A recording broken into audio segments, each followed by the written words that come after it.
Michelle, are you ready? I was born ready.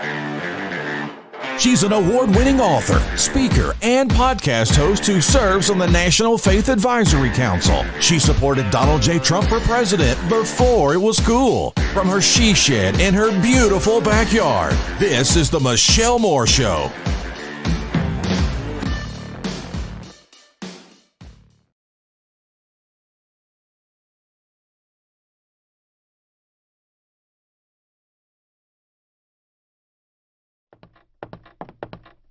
Hi, I'm Buck, your personal tour guide to the Federal Reserve. I'm here to introduce you to one of the most complex but effective institutions in the United States. But don't worry, I'll explain it all in plain English. Just beside me is a roadmap of where we're going. Together, we'll walk through the Federal Reserve System, literally. And along the way, I'll show you just what goes on around here and why it's important.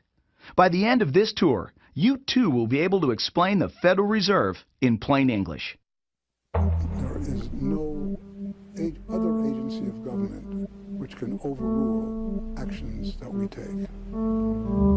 There is no other agency of government which can overrule actions that we take. There is no other agency of government which can overrule actions that we take. That would effectively be a takeover of monetary policy by the Congress, a repudiation of the independence of the Federal Reserve, which would be highly destructive to the stability of the financial system, the dollar, and our national economic situation. The Federal Reserve does not own any gold at all. We have not owned gold since 1934.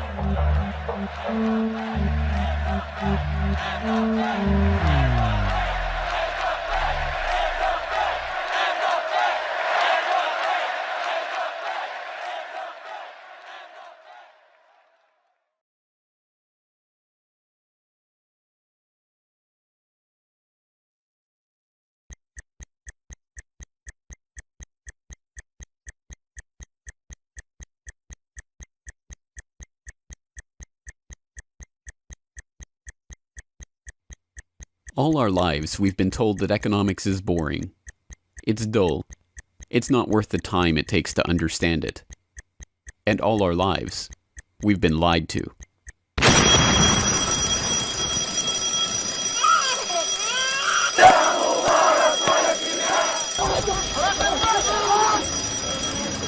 War, poverty, revolution. They all hinge on economics, and economics all rests on one key concept. Money. Money. It is the economic water in which we live our lives. We even call it currency. It flows around us, carries us in its wake, drowns those who are not careful. We use it every day, in nearly every transaction we conduct. We spend our lives working for it, worrying about it, saving it, spending it, pinching it. It defines our social status. It compromises our morals. People are willing to fight, die, and kill for it. But what is it? Where does it come from? How is it created? Who controls it? It is a remarkable fact that, given its central importance in our lives, not one person in 100 could answer such basic questions about money as these. So if you were planning a family, you'd want to know where babies come from. Yeah. And this is a lot about banking. So let me ask you, where does money come from? Where does the money come from? Where does any money? The government prints it. It's printed off. Where does money come from? How is new money created? By labor. People work and produce wealth, and the money is supposed to match that wealth. Where does money come from? Well, I have a pretty different outlook on money. It actually comes from, like, trees, right? But why is this? How could we be so ignorant about a topic of such importance? Where does money come from is a basic, childlike question. So why is our only response the childlike answer meant as a joke? It grows on trees. Such a profound state of ignorance could not come about naturally. From the time we are children, we are curious about the world and eager to learn about the way it works. And what could lead to a better understanding of the way the world works than a knowledge of money, its creation and destruction? Yet discussion of this topic is fastidiously avoided in our school years and ignored in our daily life. Our monetary ignorance is artificial, a smokescreen that has been erected on purpose and perpetrated with the help of complicated systems and insufferable economic jargon. But it doesn't take an economist to understand the importance of money. Deep down, we all know that the wars, the poverty, the violence we see around us hinges on this question of money. It seems like a 1,000-piece jigsaw puzzle just waiting to be solved. And it is. The puzzle pieces, taken together, create an image of the Federal Reserve, America's central bank, and the heart of the country's banking system. Despite its central importance to the economy, relatively few have heard of it, and fewer still know what it is, despite the bank's attempts at self-description. Our economy runs on a complex system of exchange of goods and services, in which money plays a key part. Coin, currency, savings, and checking accounts, the overall supply of money is managed by the Federal Reserve. Money is the medium through which economic exchanges take place, and money as a standard of value helps us to set prices for goods and services. The job of managing money, monetary policy, is to preserve the purchasing power of the dollar while ensuring that a sufficient amount of money is available to promote economic growth. The Federal Reserve also promotes the safety and soundness of the institutions where we do our banking. It ensures that the mechanisms by which we make payments, whether by cash, check, or electronic means, operate smoothly and efficiently. And in its fiscal role, acts as the banker for the United States government. Now, these duties comprise the major responsibilities of our central bank. But in order to really understand the Federal Reserve, we must first understand its origins and context. We must deconstruct the puzzle. The first piece of that puzzle lies here, in the White House. This is where the Federal Reserve Act, then known as the Currency Bill, was signed into law after passing the House and Senate in late December 1913. The New York Times of Christmas Eve 1913 described the festive scene. The Christmas spirit pervaded the gathering. While the ceremony was a little less impressive than that of the signing of the Tariff Act on October 3rd last in the same room, the spectators were much more enthusiastic and seized every occasion to applaud. There in the White House that fateful December evening, President Wilson signed away the last veneer of control over the American money supply to a cartel, a well-organized gang of crooks so successful, so cunning, so well hidden that even now, a century later, few know of its existence, let alone the details of its operations. But those details have been openly admitted for decades. Of course, just as we have been taught to find economics boring, we have been taught that this story is boring. This is the way the Federal Reserve itself tells it. The United States was facing severe financial problems. At the turn of the century, most banks were issuing their own currency, called banknotes. The trouble was, currency that was good in one state was sometimes worthless in another. People began to lose confidence in their money, since it was only as sound as the bank that issued it. Fearful that their bank might go out of business, they rushed to exchange their banknotes for gold or silver. By attempting to do so, they created the Panic of 1907. During the panic, people streamed to the banks and demanded their deposits. The banks could not meet the demand. They simply did not have enough gold and silver coin available. Many banks went under. People lost millions of dollars. Businesses suffered, unemployment rose, and the stability of our economic system was again threatened. Well, this couldn't go on. If the country was going to grow and prosper, some means would have to be found to achieve financial and economic stability. To prevent financial panics like the one in 1907, President Woodrow Wilson signed the Federal Reserve Act into law in 1913. But this is history as told by the victors, a revisionist vision in which the creation of a central bank to control the nation's money supply is merely a boring historical footnote, about as important as the invention of the zipper or an early 20th century hula hoop craze. The truth is that the story of the secret banking conclave that gave birth to that Federal Reserve Act is as exciting and dramatic as any Hollywood screenplay or detective novel yarn, and all the more remarkable for the fact that it is all true. We pick up the story, appropriately enough, under cover of darkness.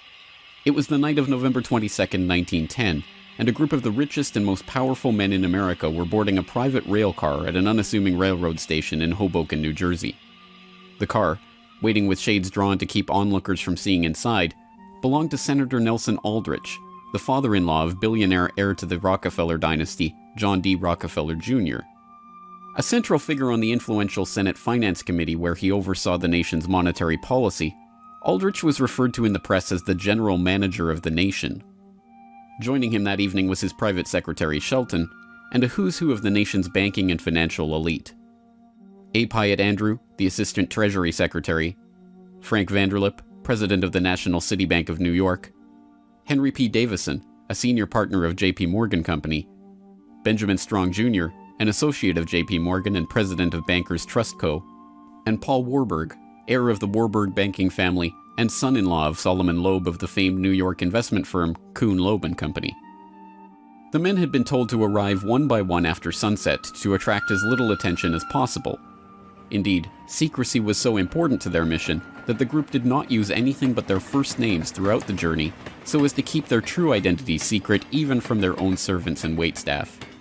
The movements of any one of them would have been reason enough to attract the attention of New York's voracious press, especially in an era where banking and monetary reform was seen as a key issue for the future of the nation. A meeting of all of them, now that would surely have been the story of the century.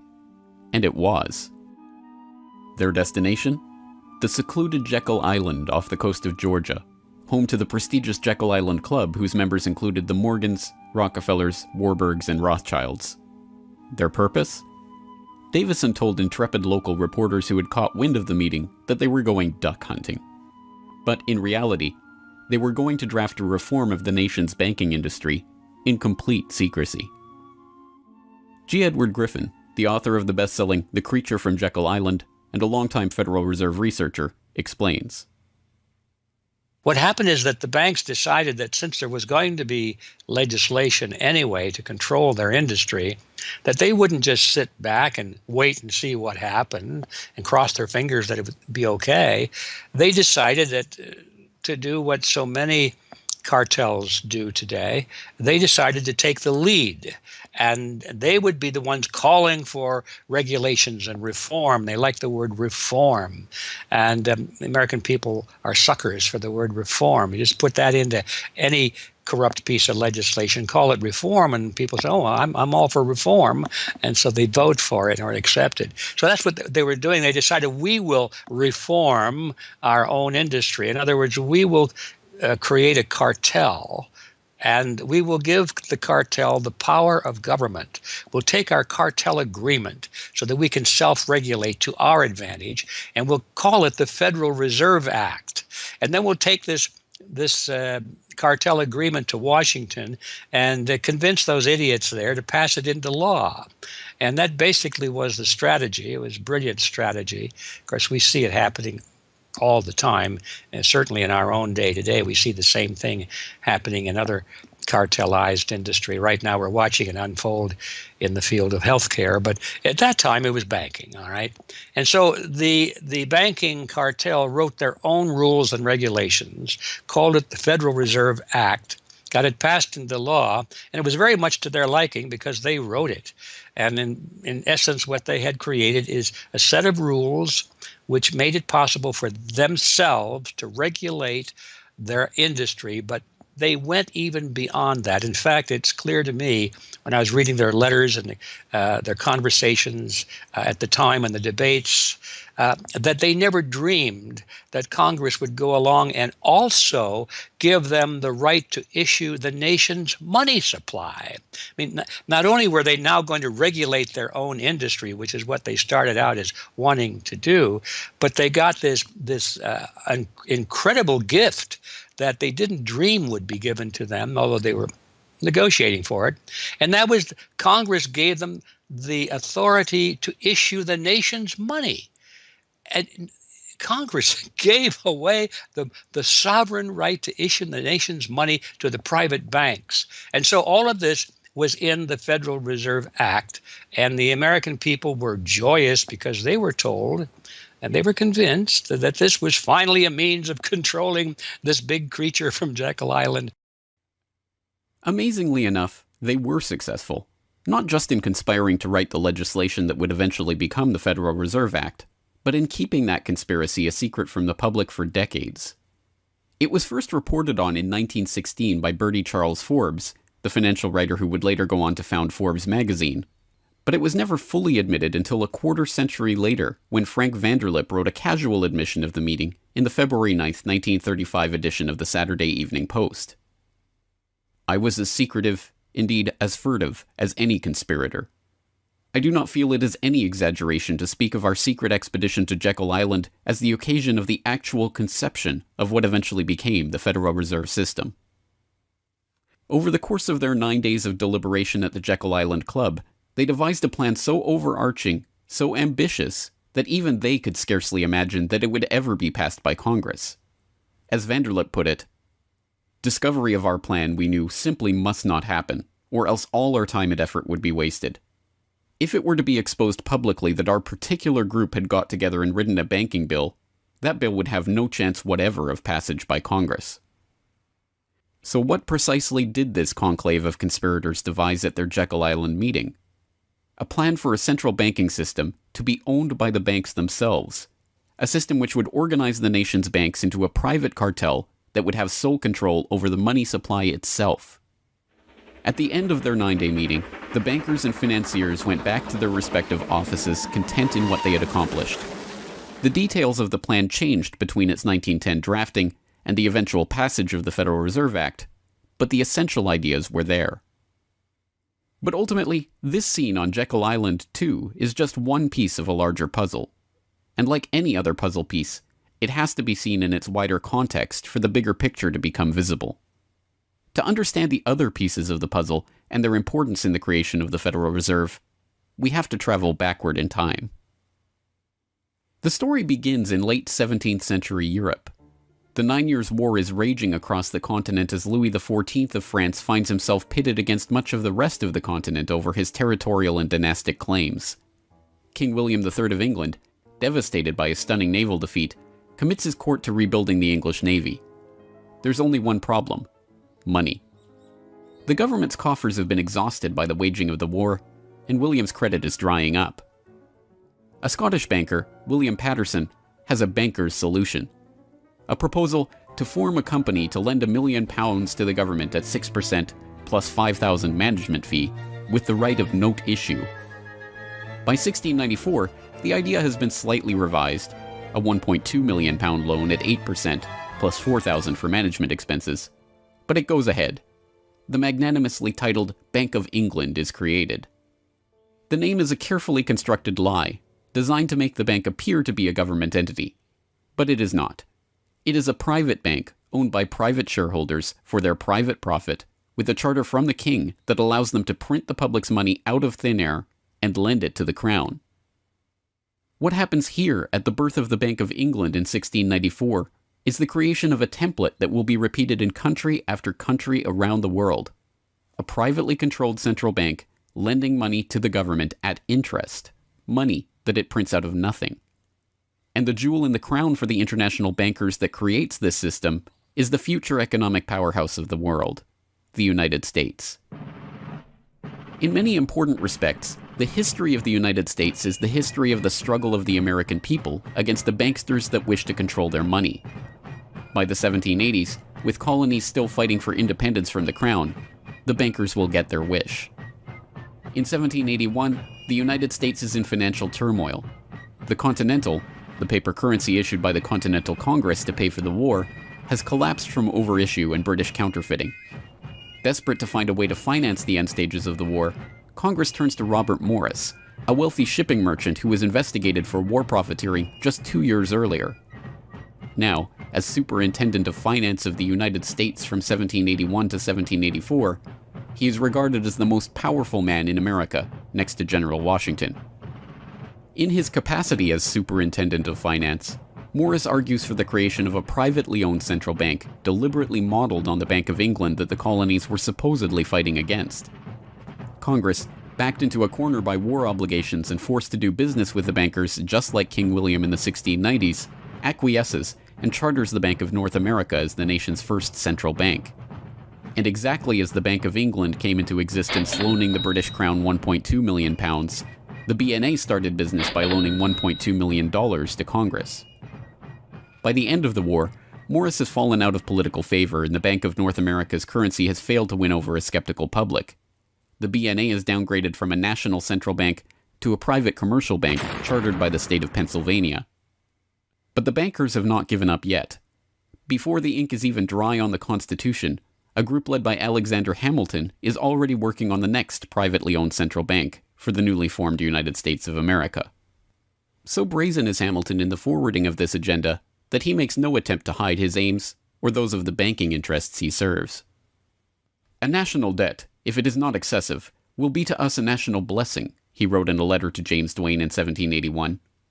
It will be a powerful cement of our union. It will also create a necessity for keeping up taxation to a degree which, without being oppressive, will be a spur to industry. Opposition to Hamilton and his debt-based system for establishing the finances of the U.S. is fierce.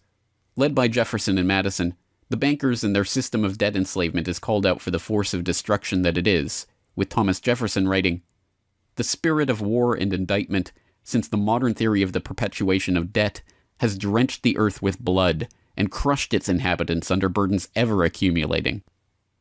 Still, Hamilton proves victorious. The first Bank of the United States is chartered in 1791 and follows the pattern of the Bank of England and the Bank of North America almost exactly.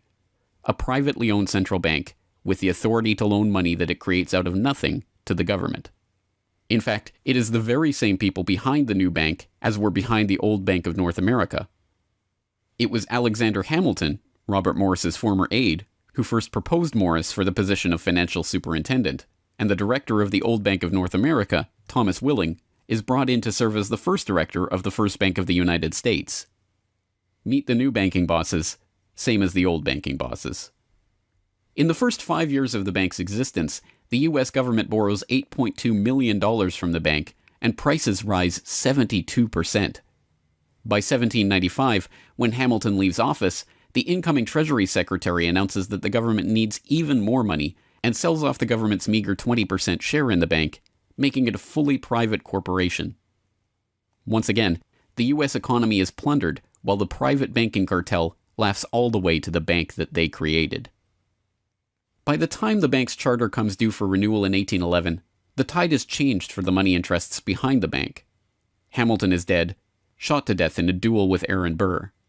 The bank-supporting Federalist Party is out of power. The public are wary of foreign ownership of the central bank, and what's more, don't see the point of a central bank in time of peace. Accordingly, the charter renewal is voted down in the Senate, and the bank is closed in 1811. Less than a year later, the U.S. is once again at war with England. After 2 years of bitter struggle, the public debt of the U.S. has nearly tripled from $45.2 million to $119.2 million. With trade at a standstill, prices soaring, inflation rising, and debt mounting, President Madison signs the charter for the creation of another central bank, the Second Bank of the United States, in 1816. Just like the two central banks before it, it is majority privately owned and is granted the power to loan money that it creates out of thin air to the government. The 20-year bank charter is due to expire in 1836, but still in his first term, President Andrew Jackson has already vowed to let it die prior to renewal. Believing that Jackson won't risk his chance for re-election in 1832 on the issue, the bankers forward a bill to renew the bank's charter in July of that year, 4 years ahead of schedule. Remarkably, Jackson vetoes the renewal charter and stakes his re-election on the people's support of his move. In his veto message, Jackson writes in no uncertain terms about his opposition to the bank. Whatever interest or influence, whether public or private, has given birth to this act, it cannot be found either in the wishes or necessities of the executive department, by which present action is deemed premature, and the powers conferred upon its agent not only unnecessary, but dangerous to the government and country. It is to be regretted that the rich and powerful too often bend the acts of government to their selfish purposes. If we cannot at once, in justice to interests vested under improvident legislation, make our government what it ought to be, we can at least take a stand against all new grants of monopolies and exclusive privileges, against any prostitution of our government to the advancement of the few at the expense of the many, and in favor of compromise and gradual reform in our code of laws and system of political economy. The people side with Jackson, and he's re-elected on the back of his slogan, "Jackson and no bank." The president makes good on his pledge. In 1833, he announces that the government will stop using the bank and will pay off its debt. The bankers retaliate in 1834 by staging a financial crisis and attempting to pin the blame on Jackson, but it's no use. On January 8, 1835, President Jackson succeeds in paying off the debt, and for the first and only time in its history, the United States is free from the debt chain of the bankers. In 1836, the Second Bank of the United States charter expires, and the bank loses its status as America's central bank. It is 77 years before the bankers can regain the jewel in their crown, but it is not for lack of trying. Immediately upon the death of the bank, the banking oligarchs in England react by contracting trade, removing capital from the US, demanding payment in hard currency for all exports, and tightening credit. This results in a financial crisis known as the Panic of 1837, and once again Jackson's campaign to kill the bank is blamed for the crisis. Throughout the late 19th century, the United States is rocked by banking panics brought about by wild banking speculation and sharp contractions in credit. By the dawn of the 20th century, the bulk of the money in the American economy has been centralized in the hands of a small clique of industrial magnates, each with a near monopoly on a sector of the economy.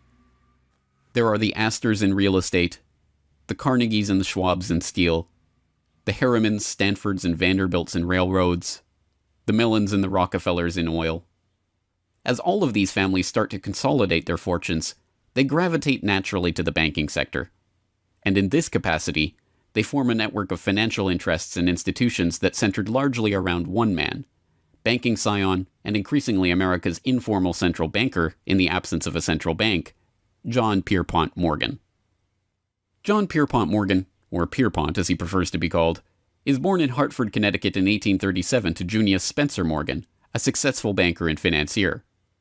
Morgan rides his father's coattails into the banking business, and by 1871 is partnered in his own firm, the firm that was eventually to become J.P. Morgan and Company. It is Morgan who finances Cornelius Vanderbilt's New York Central Railroad. It is Morgan that finances the launch of nearly every major corporation of the period, from AT&T to General Electric to General Motors to DuPont. It is Morgan who buys out Carnegie and creates the United States Steel Corporation, America's first billion-dollar company. It is Morgan who brokers a deal with President Grover Cleveland to save the nation's gold reserves by selling $62 million worth of gold to the Treasury in return for government bonds. And it is Morgan who, in 1907, sets in motion the crisis that leads to the creation of the Federal Reserve. That year, Morgan begins spreading rumors about the precarious finances of the Knickerbocker Trust Company, a Morgan competitor and one of the largest financial institutions in the United States at the time. The resulting crisis, dubbed the Panic of 1907, shakes the U.S. financial system to its core. Morgan puts himself forward as a hero, boldly offering to help underwrite some of the faltering banks and brokerage houses to keep them from going under. After a bout of hand-wringing over the nation's finances, a congressional committee is assembled to investigate the Money Trust, the bankers and financiers who brought the nation so close to financial ruin and that wield such power over the nation's finances. The public follows the issue closely, and in the end a handful of bankers are identified as key players in the Money Trust's operations, including Paul Warburg, Benjamin Strong Jr., and J.P. Morgan. Andrew Gavin Marshall, editor of the People's Book Project, explains. At the beginning of the 20th century, there was an investigation following the greatest of these financial panics, which was in 1907. And this investigation was on what was called the Money Trust, which found that three banking interests, J.P. Morgan, National City Bank, and the Citibank of New York, I believe it was, basically controlled the entire financial system. So three banks. And the public hatred towards these institutions was unprecedented. There was an overwhelming consensus in the country for establishing a central bank. But there were many different interests in pushing this, and everyone had sort of their own specific purpose behind advocating for a central bank. So to represent the most people, you had farmer interests, populists, progressives, who were advocating a central bank because they couldn't take the recurring panics, but they wanted government control of a central bank. They wanted it to be exclusively under the public control because they despised and feared the New York banks as wielding too much influence. So for them, a central bank would be a way to curb the power of these private financial interests. On the other hand, those same financial interests were advocating for a central bank to serve as a source of stability for their control of the system, also to act as a lender of last resort to them, and so that they would never have to face collapse, but also in order to exert more control through a central bank. The private New York banking community wanted a central bank under the exclusive control of them. There's a shocker. So you had all these various different interests which converged. Of course, the most influential happened to be the New York financial houses, which were more aligned with European financial houses than they were with any other element in American society. The main individual behind the founding of the Federal Reserve was Paul Warburg, who was a partner with Kuhn, Loeb and Company, European banking house. His brothers were prominent bankers in Germany at that time, and he had, of course, close connections with every major financial and really big industrial firm in the United States and most of those existing in Europe. And he was discussing all these ideas with his fellow compatriots in advocating for a central bank. In 1910, Warburg got the support of a senator named Senator Aldrich, whose family later married into the Rockefeller family. Again, I'm sure just a coincidence, but Aldrich invited Warburg and a number of other bankers to a private secret meeting on Jekyll Island, just off the coast of Georgia, where they met in 1910 to discuss the construction of a central bank in the United States, but one which, of course, would be owned and serve the interests of the private bankers. Aldrich then, in 1911, presented this as the Aldrich Plan or the Aldrich Bill in the U.S. Congress, and it was actually voted out. The public, suspicious of Senator Aldrich's banking connections, ultimately reject the Jekyll Island Cabal's Aldrich Plan. The Cabal does not give up, however. They simply revise and rename their plan, giving it a new public face, that of Senator Robert Owen and Representative Carter Glass. In the end, the money trust that was behind the Panic of 1907 uses the public's own outrage against them to complete their consolidation of control over the banking system. The newly retitled Federal Reserve Act is signed into law on December 23, 1913, and the Fed begins operations the next year.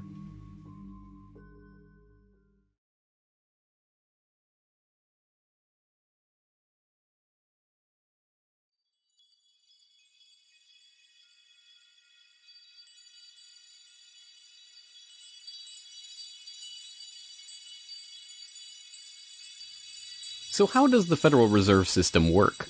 What does it do? Who owns and controls it? These are the basic questions that would get to the heart of the fundamental question, what is money? And that is why the answer to these questions have been shrouded in impenetrable economic jargon. Even the Federal Reserve's own educational propaganda, which has an unusual tendency towards cutesy animation and talking down to its audience, has a difficult time summarizing the Fed's mission and responsibilities.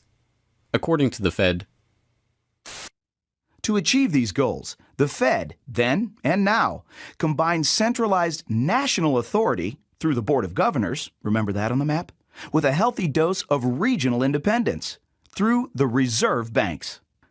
A third entity, the Federal Open Market Committee, brings together the expertise of the first two in setting the nation's monetary policy. Precisely what imaginary gaggle of schoolchildren is this economic gibberish aimed at? The simple truth, hidden behind the sleight of hand of economic jargon and magisterial titles, is that a banking cartel has monopolized the most important item in our entire economy: money itself. We are taught to think of money as the pieces of paper printed in government printing presses or coins minted by government mints. While this is partially true, in this day and age, the actual notes and coins circulating in the economy represent only a tiny fraction of the money in existence. Over 90% of the money supply is in fact created by private banks as loans that are payable back to the banks at interest.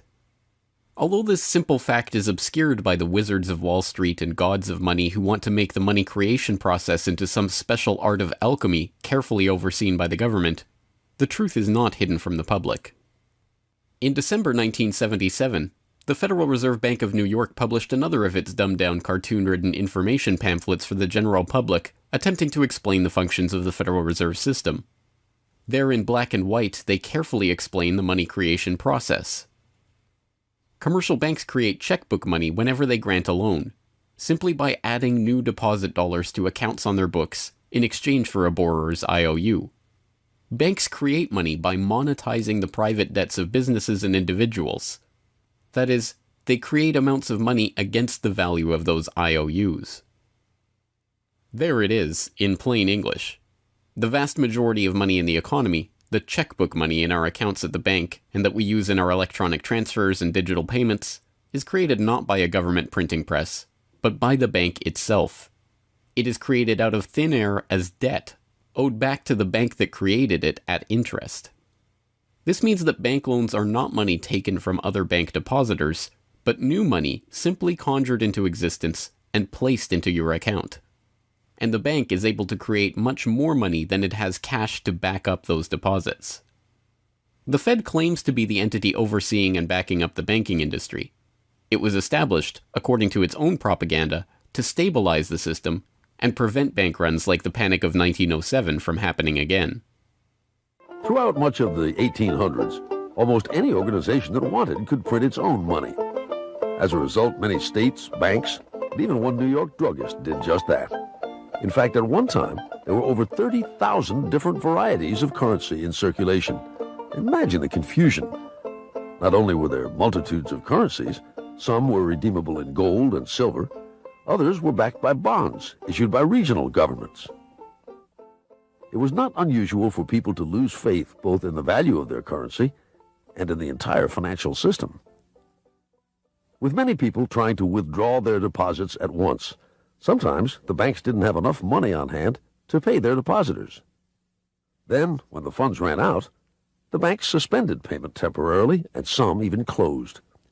People lost their entire savings, and sometimes regional economies suffered. Obviously, something had to be done, and in 1913, something was. And that year, President Woodrow Wilson signed into effect the Federal Reserve Act. This act created the Federal Reserve System to provide a safer and more stable monetary and banking system. If that was indeed its aim, it signally failed to do so in running up one of the greatest bubbles in American history to that point in the 1920s, just a decade after its creation. The popping of that bubble, of course, led directly into the Great Depression and one of the greatest periods of mass poverty in American history. Economists have long argued that the Fed itself was the cause of the Depression by its complete mismanagement of the money supply. As former Federal Reserve Chairman Ben Bernanke admitted in a speech commemorating Fed critic Milton Friedman's 90th birthday, regarding the Great Depression, "You're right, we did it. We're very sorry. But thanks to you, we won't do it again." Price stability is another cited tenet of the Federal Reserve's mandate. But here, too, the Fed has completely failed to live up to its own standards. Aside from the banking system, the Federal Reserve has another responsibility that's probably even more important. It's in charge of something called monetary policy. Basically, it means trying to keep prices stable to avoid inflation. Say you buy a CD today for $14. But what if next year the price of the CD jumped to $20 or $50? Not because of a change in supply or demand, but because all prices were going up. That's inflation. There are a lot of different causes of inflation, but one of the most important is too much money. The Fed can adjust the money supply by injecting money into the system electronically or by withdrawing money from the economy. Think of it. The Federal Reserve has the ability to create money and make it disappear. What's most important is what happens as a result. Anytime the supply of money is altered, the effects are felt throughout the economy. The Fed's methods have changed over time to take advantage of the latest computers and electronics, but its mission remains the same: to aim for stable prices, full employment, and a growing economy. 100 years ago, in 1913, the Fed was created, and we've marked it with a vertical line there. Consumer prices now are about 30 times higher than they were when the Fed was created in 1913. Paper money, too, is the responsibility of the Federal Reserve. Hence, the dollars in circulation are not Treasury notes, not bills of credit, but Federal Reserve notes, debt-based notes backed up, ultimately, by the government's own promise to pay. It's sovereign bonds backed up by the taxpayers themselves. At one time, the Federal Reserve banks were legally required to keep large stockpiles of gold in reserve to back up these notes. But that requirement was abandoned, and today the notes are backed up mostly by government securities. The Fed no longer keeps any actual gold on its books, but gold certificates issued by the Treasury and valued not at the spot price of $1,300 per troy ounce, but an arbitrarily fixed statutory price of $42 2/9 per ounce.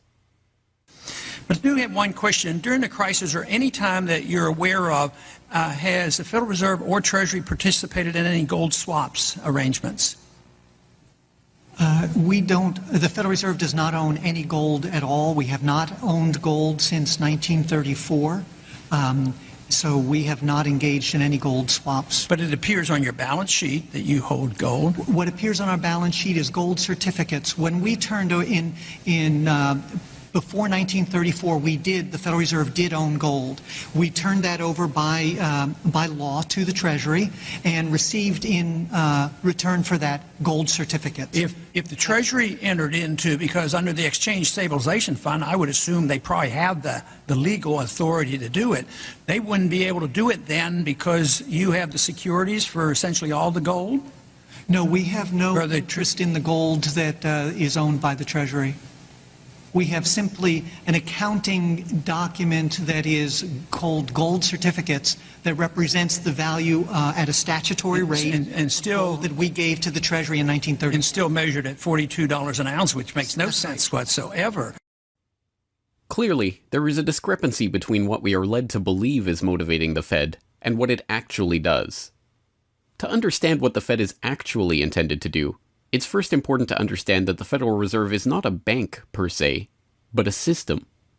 This system codifies, institutionalizes, oversees, and undergirds a form of banking called fractional reserve banking, in which banks are allowed to lend out more money than they actually have in their vaults. The whole process starts, the process of decay and corruption starts with something called fractional reserve banking. That's the technical name for it. And what that really means is that as the banking institution developed over several centuries, starting, of course, in Europe, it developed the practice of legalizing a certain dishonest accounting procedure. In other words, in the very, very beginning, if you want to go all the way back, people would bring their gold or silver to the banks for safekeeping. And they'd say, give us a paper receipt. And we don't want to guard our silver and our gold because, people could come in the middle of the night and they could kill us or tie us up and threaten us, and they'll get our gold and silver, so we can't really guard it. We'll take it to the bank and have them guard it, and we just want a paper receipt so that we can take the receipt back and get our gold anytime we want. And so in the beginning, money was receipt money. They could then, instead of changing or exchanging the gold coins, they could exchange the receipts, and people would accept the receipts just as well as the gold, knowing they could get the gold. And so these paper receipts being circulated were, in essence, the very first examples of paper money. Well, the banks learned early on that game that here they were sitting on this pile of gold and all these paper receipts out there. People weren't bringing the receipts in anymore. Very few of them, maybe 5%, maybe 7% of the people would bring in their paper receipts and ask for the gold. So they said, why don't we just sort of give more receipts out than we have gold?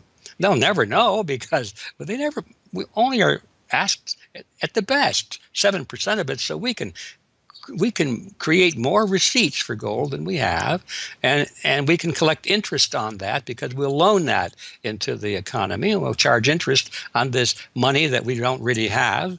And it's a pretty good gimmick, don't you think? And well, yeah, of course. And so that's how fractional reserve banking started. And now it's institutionalized, and they teach it in school.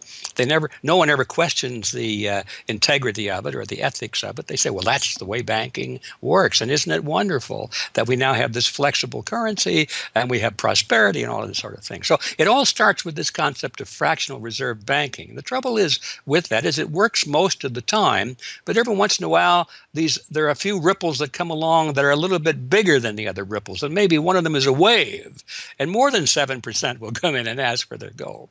Maybe 20% will come in, or 30%. And well, now the banks are embarrassed because the fraud is exposed. They say, well, we don't have your gold. What do you mean you don't have my gold? I gave it to you and put it on deposit, and you said you'd safeguard it. Well, we don't have it. We loaned it out. So then the word gets out, and everybody and their uncle comes and lines up for their gold. And of course, they don't have it, and the banks are closed. They have bank holidays, and the banks are embarrassed. They go out of business. People lose their savings, and you have these terrible banking crashes that were ricocheting all around the world prior to this time. And that's what caused the concern. One of the things that caused the concern of the American people. They didn't want that anymore. They wanted to put a stop to that. And that was the whole purpose, supposedly, of the Federal Reserve System, was to put a stop to that. But since the people who designed the plan to put a stop to it were the very ones who were doing it in the first place, you can not be surprised that their solution was not a very good one insofar as the American people were concerned. Their solution was to expand it. Not to control it, but to expand it. See, prior to that time, this little game of fractional reserve banking was localized at the state level. Each state was doing its own little fractional reserve banking system. Each state, in essence, had its own Federal Reserve. Central banks were authorized by state law to do this sort of thing, and that was causing all this problem. And so the Federal Reserve came along and said, well, no, we're not going to do this at the state level anymore because look at all the problem it's causing. We're going to consolidate it all together, and we're going to do it at the national level. The key to this system, of course, is who controls this incredible power to regulate the economy by setting reserve requirements and targeting interest rates. The answer to this question, too, has been deliberately obscured. The Federal Reserve System is a deliberately confusing mishmash of public and private interests, reserve banks, boards and committees, centralized in Washington and spread out across the United States. So you have the Federal Reserve Board in Washington, appointed by the president. That's the only part of this system that is directly dependent upon the government for input. That's the federal part, that the government, the president specifically, gets to choose a few select governors.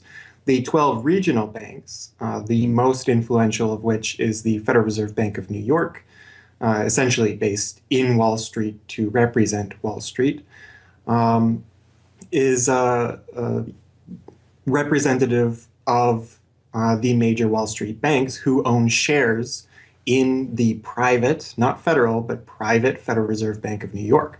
All the other regional banks are also private banks.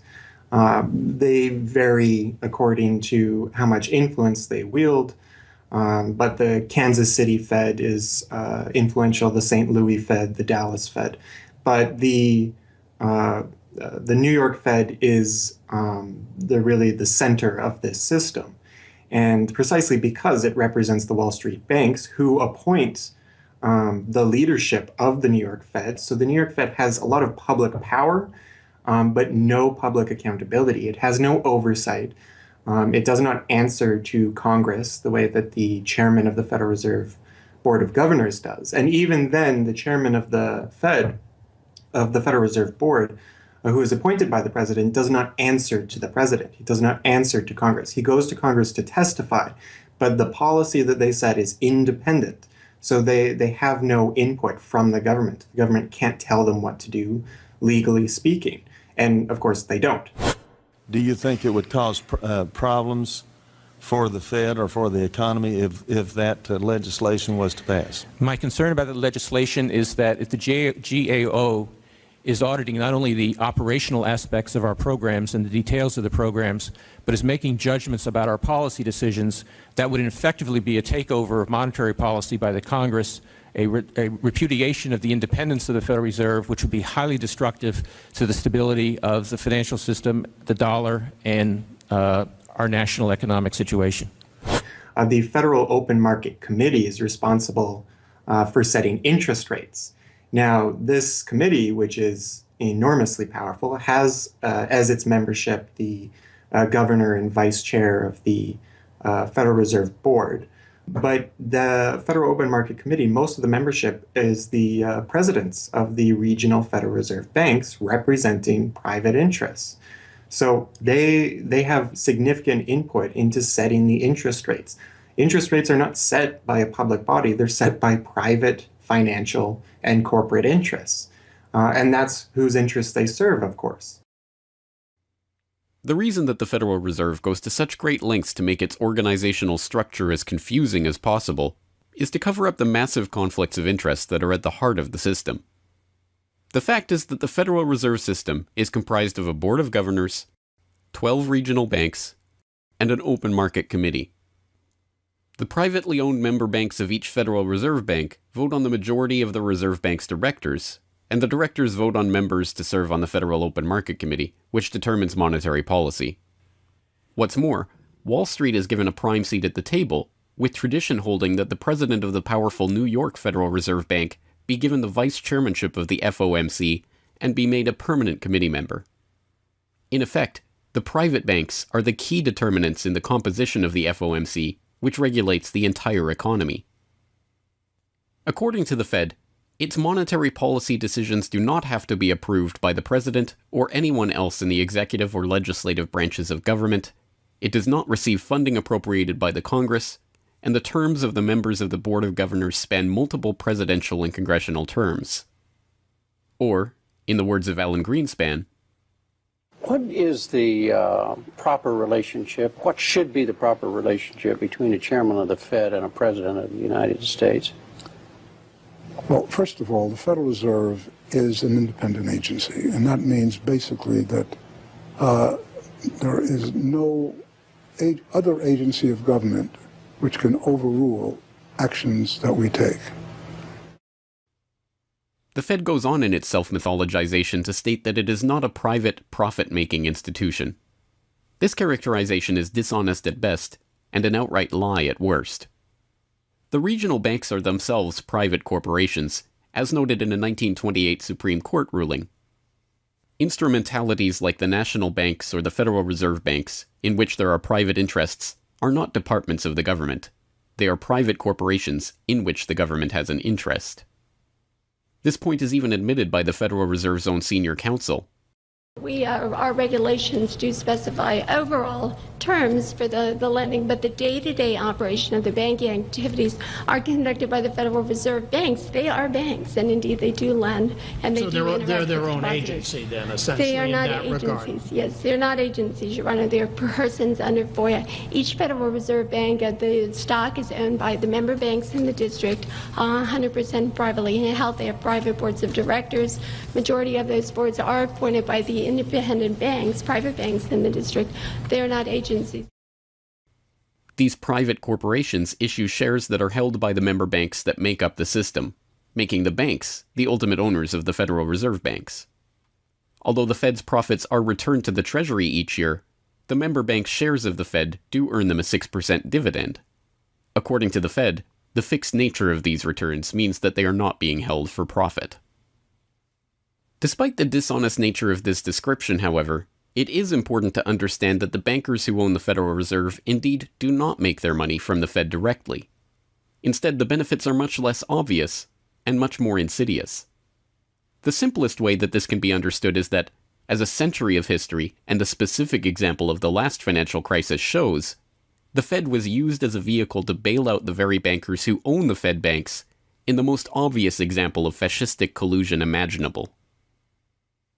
A handful of financial institutions have enriched themselves as a result of institutional speculation on a large scale, as well as manipulation of the market.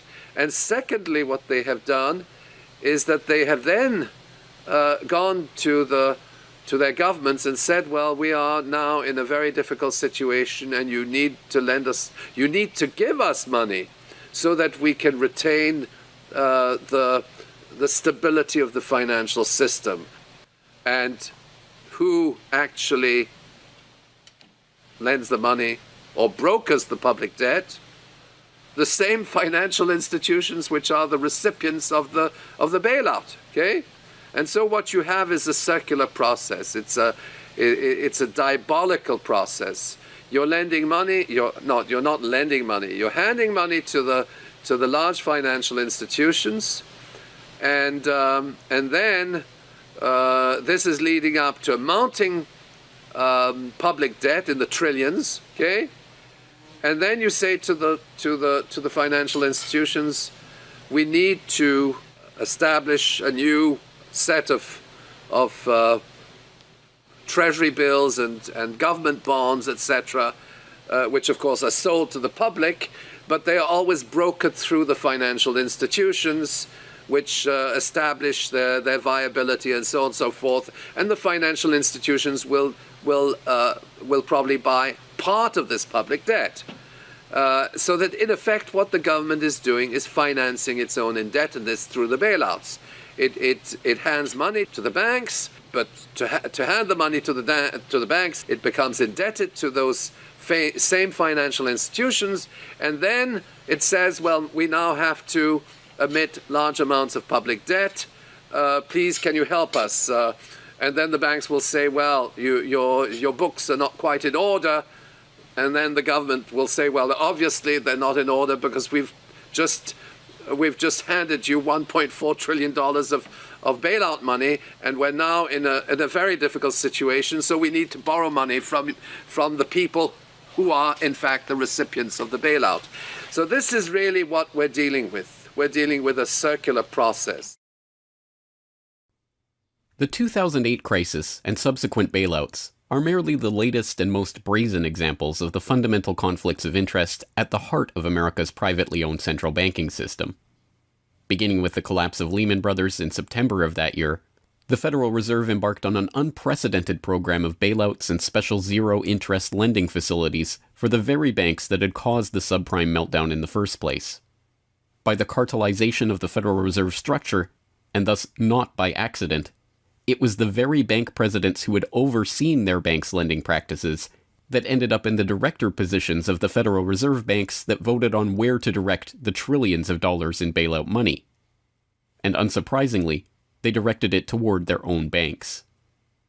A stunning 2011 Government Accountability Office report examined $16 trillion of bailout facilities extended by the Fed in the wake of the crisis and exposed numerous examples of blatant conflicts of interest. Jeffrey Immelt, chief executive of General Electric, served as a director on the board of the Federal Reserve Bank of New York. At the same time, the Fed provided $16 billion in financing to General Electric. JP Morgan Chase chief executive Jamie Dimon, meanwhile, was also a member of the board of the New York Fed during the period that saw $391 billion in Fed emergency lending directed to his own bank.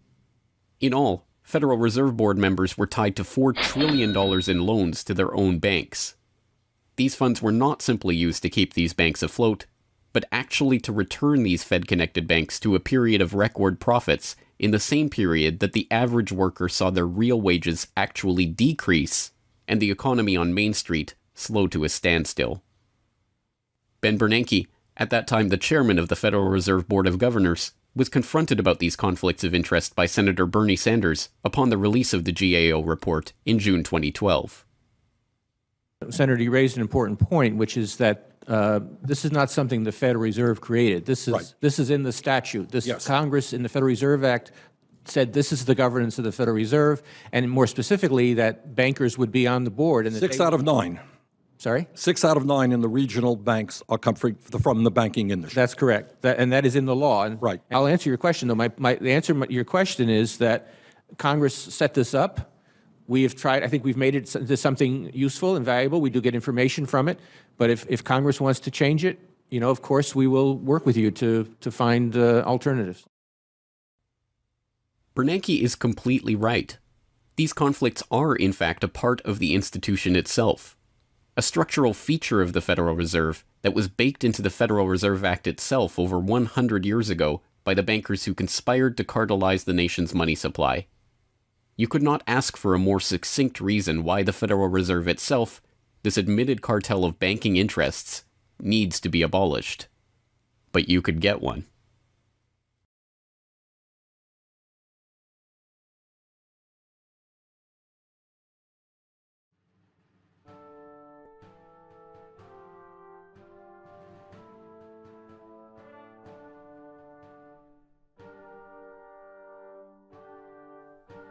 We now know that for centuries, the people of the United States have been at war with the international banking oligarchs.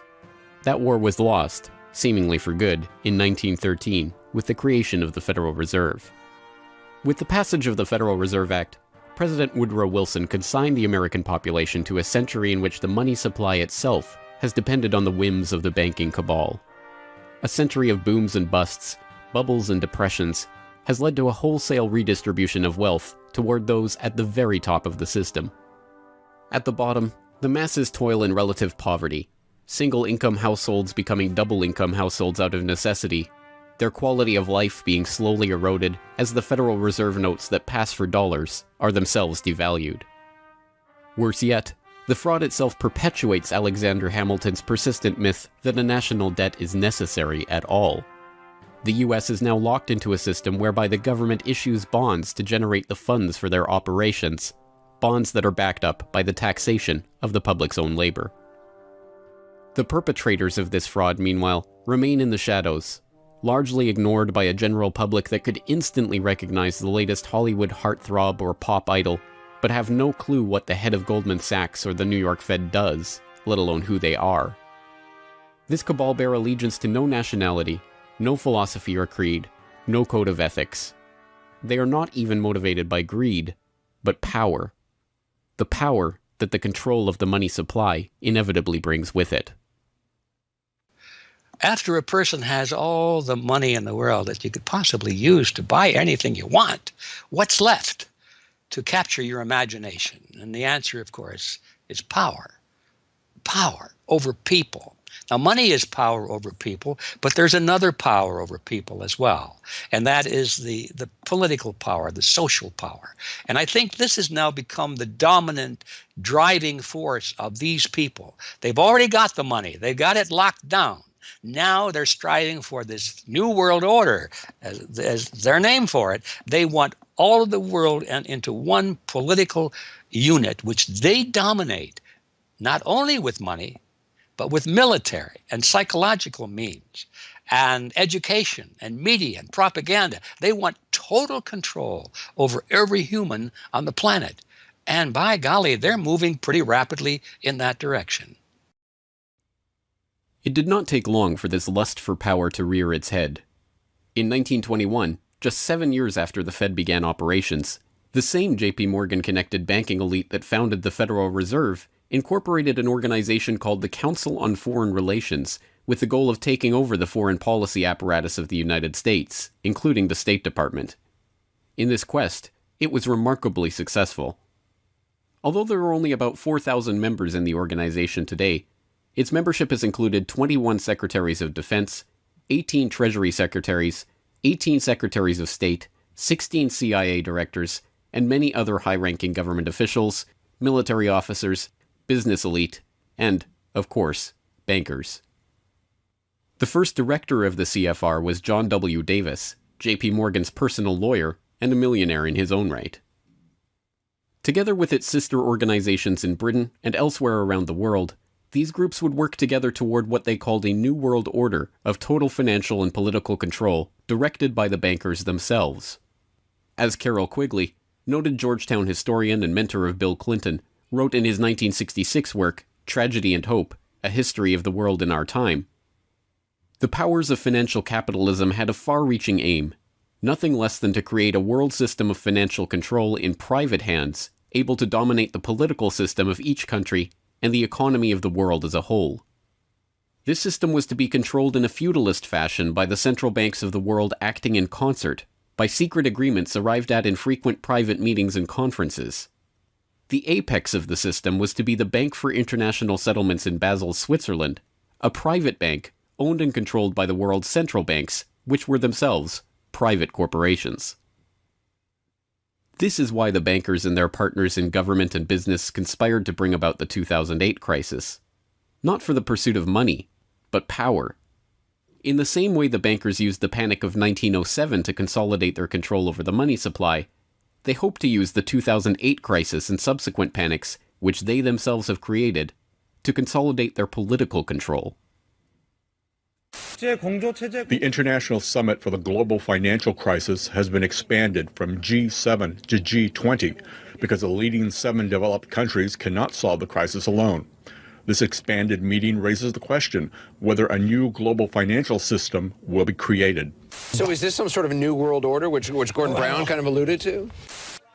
British Prime Minister Gordon Brown has described the quote-unquote guiding principles to be addressed at the summit. They are transparency, sound banking, responsibility, integrity, and get this, global governance, unquote. I think a new world order is emerging, and with it the foundations of a new and progressive era of international cooperation. The inevitable conclusion, one that flows necessarily from the true understanding of this situation, is that the Federal Reserve System needs to be consigned to the dustbin of history. After a century of enslavement, it is time for the American public to finally throw off the bankers' debt chains. If there was ever a point in human history to start questioning alternatives, this would be it. And to think that where we are and simply say, oh, well, this is the best of our options. How many of the best options lead to self-destruction? Doesn't sound like a best option. I think that with a world of 7 billion people, we can probably come up with something better than a system in which a few thousand people benefit so much at the expense of everything else on this world, and at the expense of the potential for the future of mankind. They're leveraging our future. And so long as we accept this way of thinking, so long as we accept these institutions as having dominance, that's the direction we'll be going. So I think reform is a good way to try and stall and to push back directly against the expanding and evolving power structures. But radical change is what's really needed, and that has to be built from the bottom up. But I think that these two processes can and should go together in parallel. If you've made it this far, congratulations. You are now better informed on the economic history of the United States and the truth about the Federal Reserve than 99% of the population. If you do nothing else, then just working to get those around you educated on this information alone will have a profound effect. Once they learn of the scam, many are motivated to do something about it, and they, in turn, inform others. This is the viral nature of suppressed truth, and it is the reason that more people are aware of and energized by the issue of the Federal Reserve and the nature of money than ever before. Perhaps even more amazingly, this movement is spreading to other parts of the globe. Recognizing the interlocking nature of the modern global economy and the international nature of the banking oligarchy, movements to abolish the Federal Reserve have sprung up in Europe, where protests against the cartelized central banking system are taking place in over 100 cities, attracting 20,000 people on a weekly basis. I started this movement because I realized that the Federal Reserve Act, in my opinion, is one of the most worst laws in the whole world.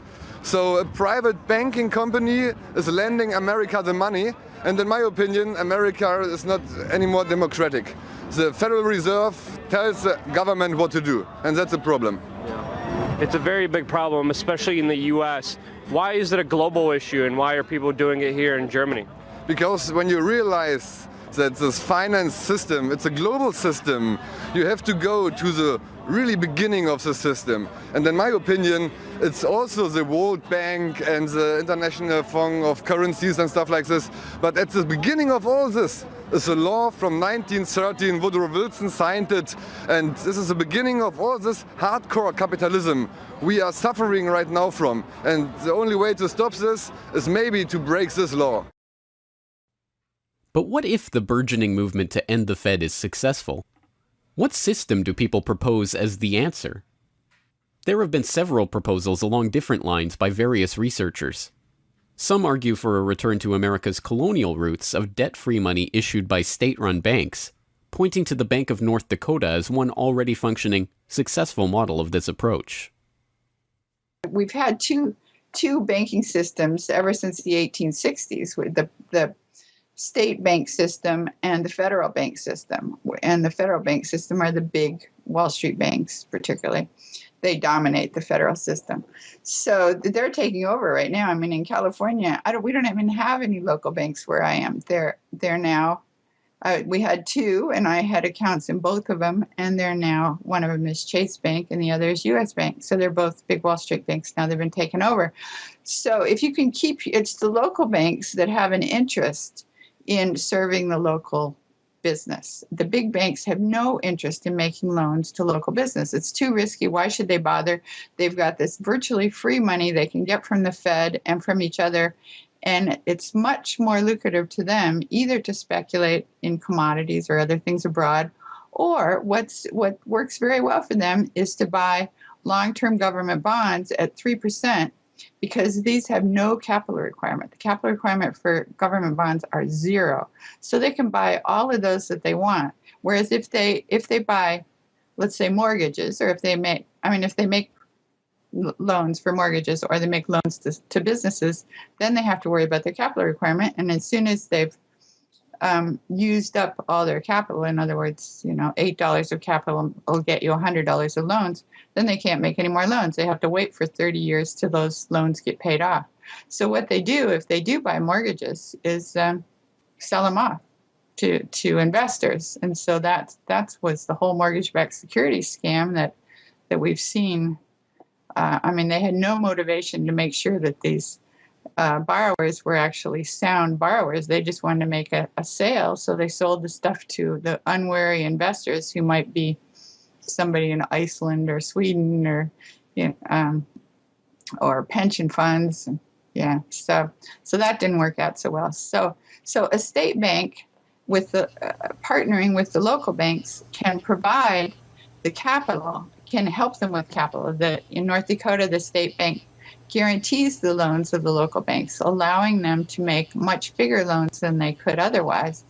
And the state bank provides liquidity to the small banks. That's why the small banks, the local banks, aren't making loans to small business right now, because they don't know that they can get money from the other banks as needed. The way banking works is they make the loan first. If you have credit lines to many different businesses, and if they all hit up their credit lines at once, you're going to run out of money. So you don't dare do that unless you know that you can get short-term loans from the other banks. And what's happening right now, even though there's $1.6 trillion in excess reserves sitting on the books of the big banks, they're not available to the little banks. And the reason is because the Fed is paying 0.25% interest on those reserves. So the banks have no incentive to lend them to the little banks. Why let go of them when you can make just as much keeping them, and then you still have your reserves, and you can use them as collateral to buy bonds or something that'll make you more money. So the whole system is messed up. And in North Dakota, the Bank of North Dakota provides the liquidity for these local banks. Others advocate a decentralized system of alternative and competing currencies that greatly reduce or even eliminate altogether the need for a central bank. Well, 22 years ago in Ithaca, New York, I noticed that a lot of people, friends particularly, had skills and time that were not being employed or respected by the prevailing economy. And while we had much desire to create things and trade them with each other and many services we could provide to each other, we didn't have the money. So, since I have a background in graphic design, journalism, and arrogance, I went to my computer and designed paper money for Ithaca, New York. Designed pretty colorful money, with pictures of children, waterfalls, and trolley cars, and denominated in hours of labor. 1 hour note, half hour, quarter, eighth hour note, 2 hour note, and then began to issue to each of the pioneer traders who had agreed to be listed in the directory a specific starter amount. And the game began. An hour has been worth an hour of basic labor, or 10 US dollars, which at that time, 20 years ago, was double the minimum wage. People who usually expect more than $10 per hour of their service can charge multiple hours per hour, but the denomination puts between us as residents of our community that reminder that we are fellow citizens, not merely winners or losers scrambling for dollars. And it introduces us to each other on the basis of these skills and services that we have, that we are more proud to provide for each other than often is the case with a conventional job, just the stuff we have to do to get the money to pay the bills.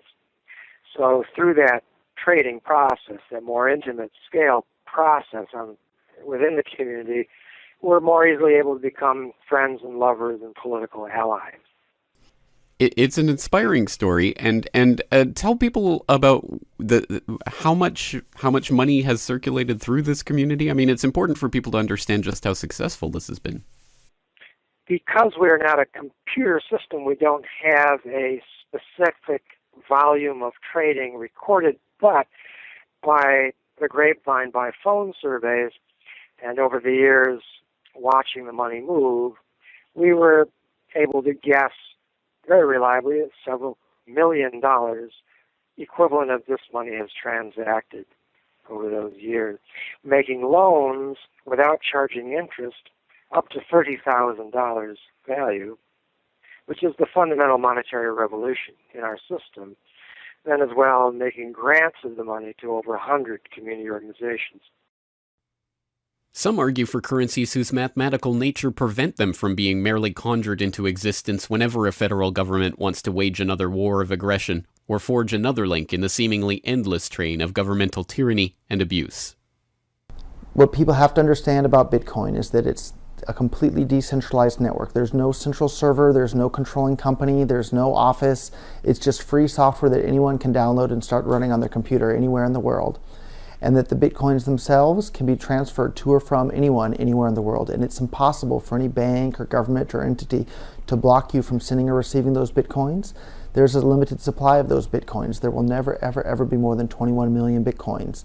And so because, like everything, the price is set based on supply and demand, because the supply of Bitcoins is limited and the demand is increasing as more and more people start to use them and more websites start to accept them, the price of Bitcoins in terms of dollars is going to have to increase even a lot more than the $500 per Bitcoin that it is today.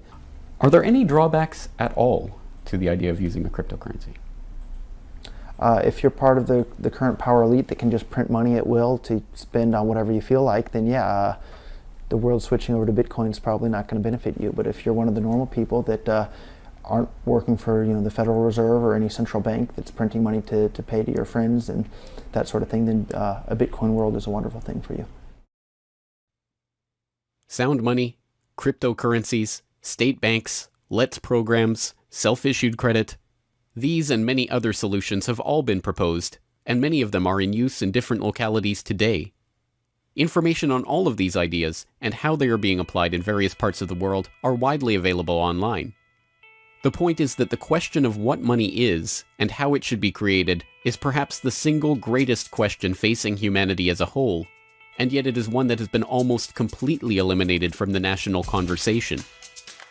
Until recently.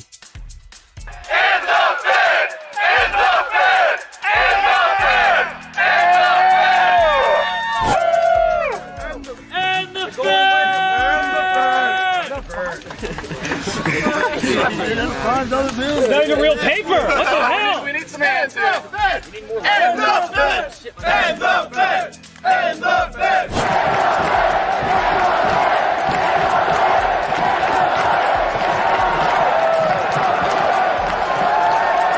I haven't even gotten to that part yet! We can do it again when I get to that part!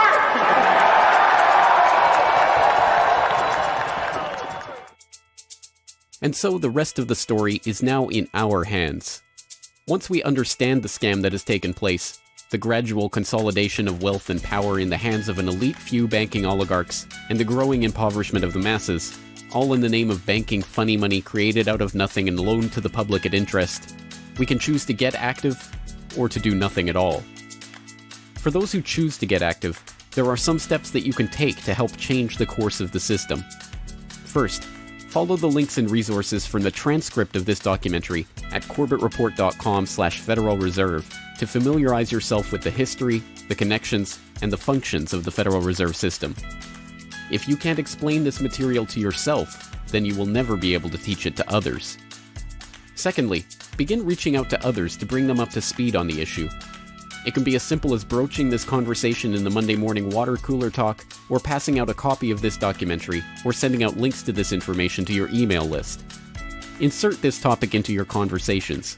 When people start talking about the national debt, or the state of the economy, or other political talking points, get them to question the roots of these issues, and why there is a national debt at all. Thirdly, when you are able to find or create a group of like-minded people in your area who are engaged with the issue, start a study group on the issue and its solutions.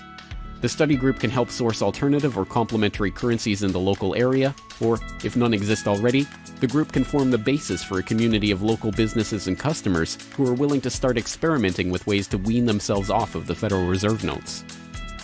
Fourthly, use the resources at CorbettReport.com, including the Federal Reserve information flyer, or hold DVD screenings, to attract interest in your group and draw others into studying the true nature of the monetary system. The work of building up an alternative to the current system can seem daunting, even at times overwhelming. But it is important to keep in mind that the Federal Reserve System that seems so monolithic today has only been around for 1 century. Central banks have been defeated in America before, and they can be defeated again. The question of how we decide to change this system is not rhetorical. It will either be answered by an informed, engaged, active population working together to create viable alternatives and to dismantle the current system, or it will be answered by the same banking oligarchy that has been controlling the money supply, and indeed the lifeblood of the country, for generations. Now, 1 century after the creation of the Federal Reserve System, we have a choice to make.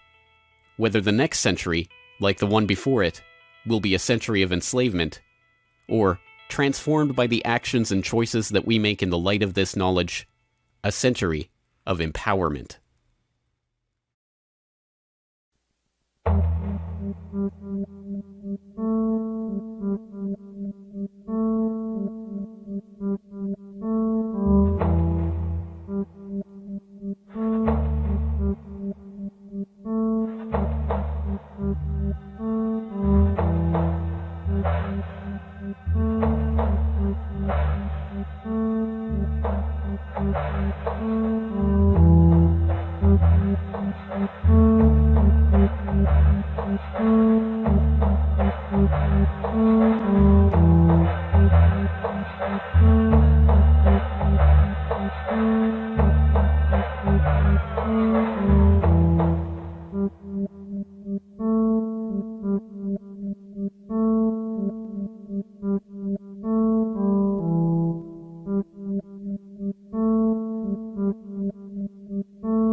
Are you tired of all the pills in your medicine cabinet? I'm Linda Bamber Olson, the creator of the Wave Watch, a more natural approach with 1,000 frequencies for mind and body. People have used the Wave Watch for kidney stones, arteries, blood, immune system, vagus nerve, myocarditis, allergies, colds and flu, ADD and ADHD, strokes, Parkinson's, carpal tunnel, thyroid, Lyme disease, and so much more. Wave Watch has a 1-year manufacturer's warranty for defects and flaws, and you can also upgrade to an additional warranty for water damage and breakage. Are you tired of all your pills and endless trips to the pharmacy? Why not try the Wave Watch with 1,000 different self-care ideas and put your mind at ease? Just go to wavewatch.com. At checkout, use the code Michelle100 to receive $100 savings on your purchase. I'm Dr. Fulgens. For over 30 years, UCB has helped customers strengthen portfolios with gold. But let them tell you in their own words. Buying gold and silver from Universal Coin and Bullion has been one of the greatest experiences for me, and it's been an easy process and also a very safe process to do that. Call now to secure your 1-ounce gold or silver American Eagle coin with no dealer markup. For Michelle's social media links, go to MichelleMooreShow.com.